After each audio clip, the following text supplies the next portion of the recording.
신재민 전 사무관의 폭로에 대해서 기획재정부와 당시 당사자들이 이런저런 해명을 내놓고 있고 청와대 역시 의견 제시를 했을 뿐 압력을 행사한 적은 없다고 주장하고 있습니다. 그런데도 명쾌하게 이해되지 않는 부분들이 많아서 신원석 기자에게 직접 좀 물어보도록 하겠습니다. 자, 신 기자 어서 오십시오. 네.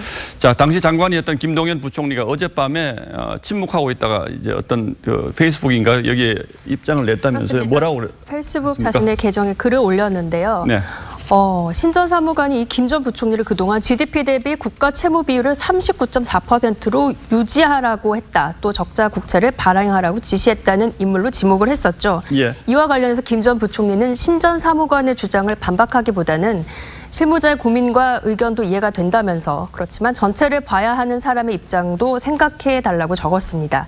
속 시원한 해명은 없다는 평가가 좀 나오고 있고요. 또 KTNG 인사나 국채 발행 같은 구체적인 사안에 대한 언급도 없어서 아쉽다는 지적도 나오고 있습니다. 오늘은 현직인 홍남기 경제부총리도 입장을 밝혔다고요? 그렇습니다. 오늘 한 회의를 마치고 나오면서 기자들과 문답을 나눴습니다. 청와대 외압과 관련된 질문들이 쏟아졌는데 여러 변수가 고려돼서 정책이 결정되는 건다라고 설명을 했고요. 예. 또 신 전 사무관 본인이 보고 들은 것을 토대로 이야기하면서 국민들에게 잘못 알려진 게 있다고 말했습니다. 직접 부총리의 말을 확인해 보겠습니다. 예.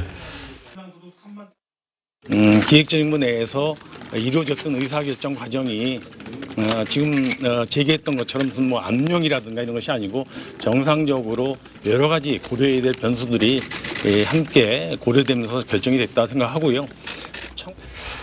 두 사람의 해명이 뭐 거의 비슷한 것 같은데 기재부나 청와대 해명과 달리 신 전 사무관이 주장하는 당시 정황은 맞다 이렇게 인정하는 것처럼 들리기도 하네요. 부인하진 않고 있습니다. 예, 그렇다면 이제 국채 조기 상환, 바이백 집행 하루 전에 이걸 취소하게 된 배경에 대해서도 설명이 있었습니까? 구체적으로 나오지 않았습니다. 이게 좀 복잡해서 일지를 만들어 왔는데요. 예. 정부는 2017년 11월 15일에 국채 1조 원을 만기 전에 상환하는 이른바 바이백을 하겠다고 공지를 했었습니다. 예. 하지만 바로 하루 전에 이를 취소하면서 국채 시장이 크게 혼란에 휩싸인 적이 있었습니다.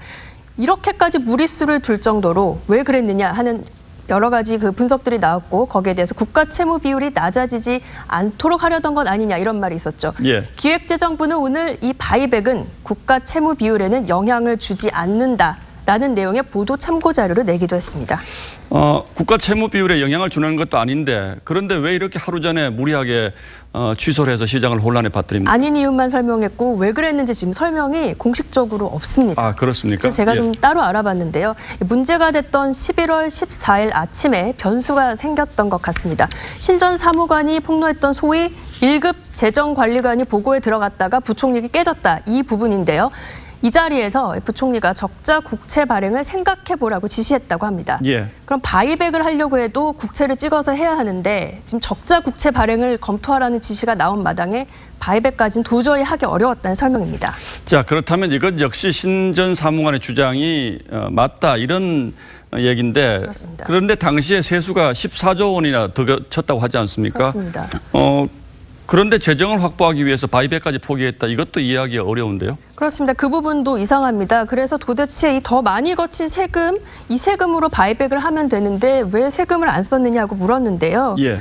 그 부분에 대해서 기획재정부는 명확하게 답을 해주지 않고 있습니다. 기재부는 종합적인 검토 아니면 여러 변수 이런 두리뭉술한 표현만 쓰고 있어서 국민들의 의혹이나 의문에는 제대로 답을 못 주고 있다는 지적도 나오고 있습니다. 예, 신 전 사무관 고발하기 전에 이런 문제부터 좀 명쾌하게 좀 설명을 했으면 좋겠군요. 예, 신원석 기자 잘 들었습니다. 네.